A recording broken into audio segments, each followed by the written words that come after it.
No dobrze, słuchajcie, przyszła paczka z supem.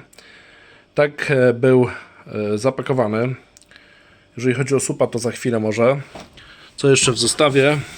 Mamy, słuchajcie, pompkę z nanometrem. Oczywiście ona jest dosyć słaba. Oprócz tej pompki mamy do niej przewodzik. Taką rurę gumową bardziej. Mamy wiosło w 3 częściach. Ono jest regulowane. Niestety tylko jednostronne. Ale dobrze, że jest. Z rączką. Mamy 3 finy. Takie stateczniki.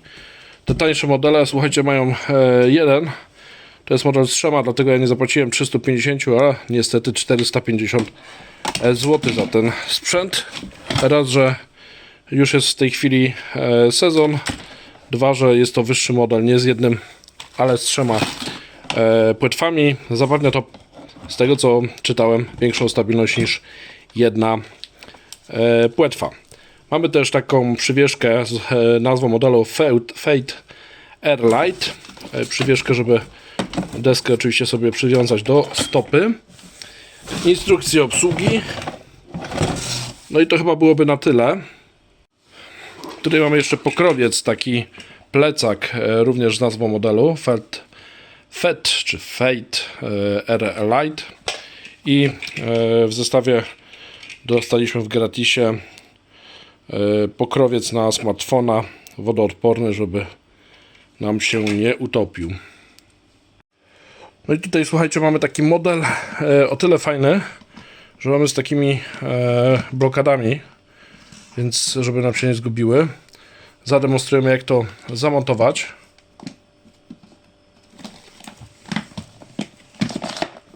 Wchodzi tak. I tutaj montujemy blokadę.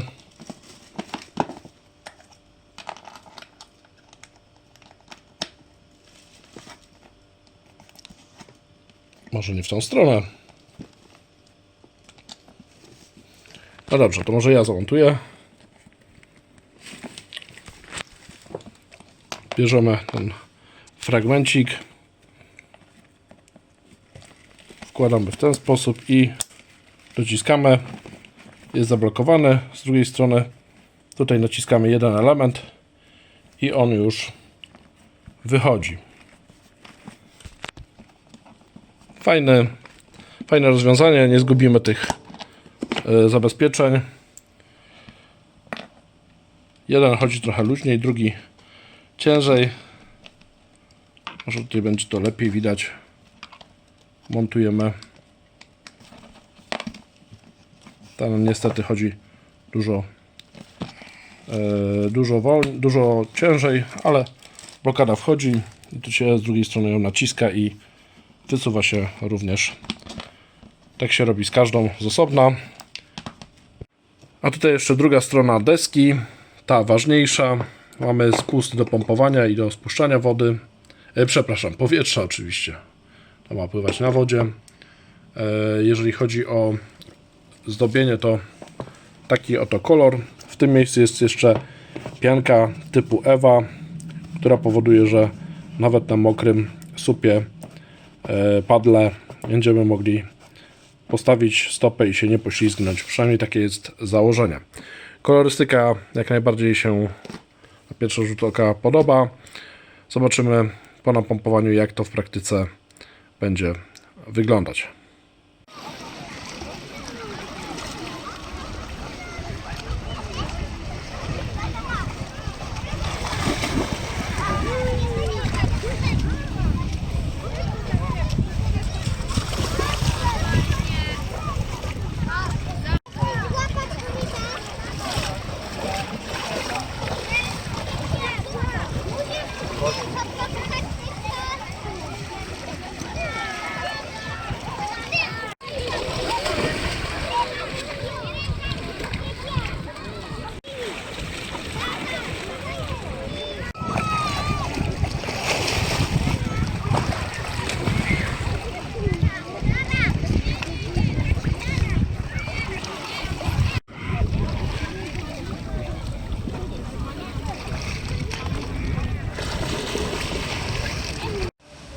zestawie producent pomyślał o bardzo ciekawej torbie, a w zasadzie to nie jest torba, a plecak.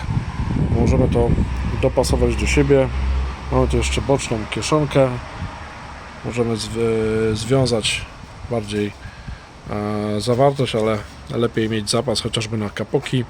No i tutaj jest uchwyt, solidne ramionczka. Zobaczymy, jak się będzie sprawować oczywiście po dłuższej chwili. Natomiast na ten moment ten plecak wygląda całkiem solidnie i ułatwia przede wszystkim transport samego SUP-a i sprzętu do niego. Moi drodzy, pamiętajcie zawsze też o kapokach na SUP-a, bo to jest bardzo ważna rzecz. Nieważne, czy pływacie blisko brzegu, czy daleko. Kapok, ważna rzecz społecznie i to nie tylko ze względu na mandaty. To jest po prostu wasze bezpieczeństwo. A propos jeszcze tego plecaka na SUP-a, to słuchajcie, nawet jeżeli wrzuciłem byle jak samego SUP-a po spuszczeniu powietrza, dorzuciłem tutaj wszystkie te elementy i dorzuciłem jeszcze kapoki tutaj do środka, to wyobraźcie sobie, że się wszystko zmieściło. Nawet dodatkowa rurka mojego synka, jeszcze by coś weszło. Także plecak jest na tyle pojemny, że nie musicie się martwić o to, że to trzeba spakować bardzo dokładnie, spuścić powietrze. I tak wszystko się zmieści, a będzie jeszcze zapas miejsca, więc dodatkowe nawet rzeczy, jakieś okularki, kapoki mogą wejść i wszystko się w tym plecaku zmieści. Więc przemyślana konstrukcja jak najbardziej, ode mnie oczywiście plus. A jeżeli materiał się Wam spodobał, to proszę również o łapki w górę oraz subskrypcję kanału, najlepiej z dzwoneczkiem, aby nie umknął Wam żaden nowy film. Na koniec jeszcze podrzucę Wam kilka innych ciekawych materiałów w podobnym klimacie, wakacyjno-wodnym. A komentarze są oczywiście do Waszej dyspozycji. Napiszcie, czy macie doświadczenia z produktami tej firmy, a może macie koja. Jak długo?